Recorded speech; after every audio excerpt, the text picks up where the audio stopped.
Depuis plus de 14 siècles, le Coran est considéré par les musulmans comme une parole divine révélée au prophète Mohammed sallam. Bien que son objectif principal soit spirituel et moral, de nombreux chercheurs et penseurs contemporains, comme Dr Zakir Naik, affirment qu'il contient également des vérités scientifiques étonnamment précises, bien avant leur découverte par la science moderne. En effet, sur plus de 6000 versets, environ 1000 évoquent des phénomènes naturels, le ciel, la terre, l'eau, la vie humaine. Ces versets sont parfois interprétés comme des signes de l'harmonie entre foi et science, appelant l'être humain à observer, réfléchir et reconnaître l'ordre de la création. Un premier exemple. Barrière entre l'eau douce et l'eau salée, selon la référence coranique, Sourate Ar-Rahman 55, verset 19-20. Il a donné libre cours aux deux mers pour se rencontrer.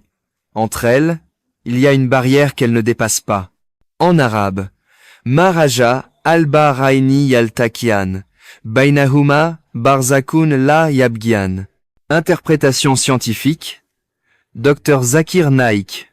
Dr Naik explique que ce verset fait référence à un phénomène océanographique connu, la barrière physique ou chimique entre deux masses d'eau, comme celle qu'on observe entre l'eau douce des rivières et l'eau salée des mers ou océans. Lorsque ces deux types d'eau se rencontrent, par exemple à un estuaire, elles ne se mélangent pas immédiatement en raison de différences de densité, température, salinité. Ces facteurs créent ce qu'on appelle une zone de transition ou halocline, où une fine barrière invisible limite le mélange immédiat. Des études océanographiques modernes confirment ce phénomène, visible notamment dans le golfe du Mexique, le détroit de Gibraltar, ou encore à l'embouchure du fleuve Congo. Bien que ce phénomène soit réellement observé, certains critiques soulignent que le Coran utilise des termes poétiques ou symboliques. Ils débattent du fait que ces versets doivent être lus dans leur contexte linguistique et rhétorique arabe. Cependant, Dr Naik insiste sur le fait que des Arabes du 7e siècle n'auraient pas pu connaître ce phénomène sans révélation divine.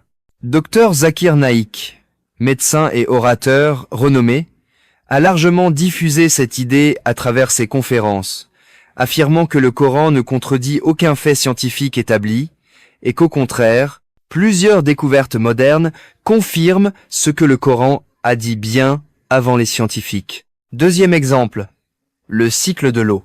Selon la référence coranique, Sourate Az-Zumar 39, versets 20 et 1.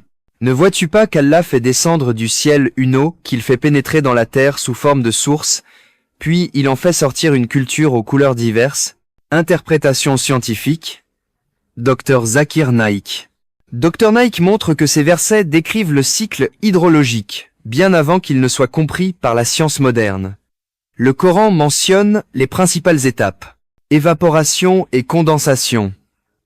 Allah fait descendre de l'eau du ciel. Infiltration dans le sol. Il l'a fait pénétrer dans la terre. Stockage dans les nappes phréatiques. Sous forme de source.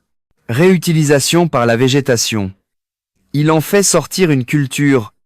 Ces descriptions sont en accord avec le cycle de l'eau connu aujourd'hui: évaporation, condensation, précipitation, infiltration, ruissellement, absorption par les plantes. Dr Naik insiste sur le fait qu'à l'époque du prophète Mohammed sallam, les théories erronées comme celle d'Aristote prédominaient, par exemple, que l'eau provenait des entrailles de la terre. Il considère donc ces versets comme miraculeusement précis. Les descriptions du Coran ne contiennent pas de terminologie scientifique moderne, mais la séquence naturelle y est bien exprimée. Même des experts non musulmans reconnaissent parfois la cohérence naturelle de ces passages, sans toutefois y voir de révélation. Dans ce contexte, nous allons explorer deux exemples précis souvent cités par Dr Zakir. La barrière entre l'eau douce et l'eau salée, le cycle de l'eau dans la nature. N'oubliez pas de vous abonner à notre chaîne YouTube pour nous encourager à créer d'autres vidéos aussi intéressantes.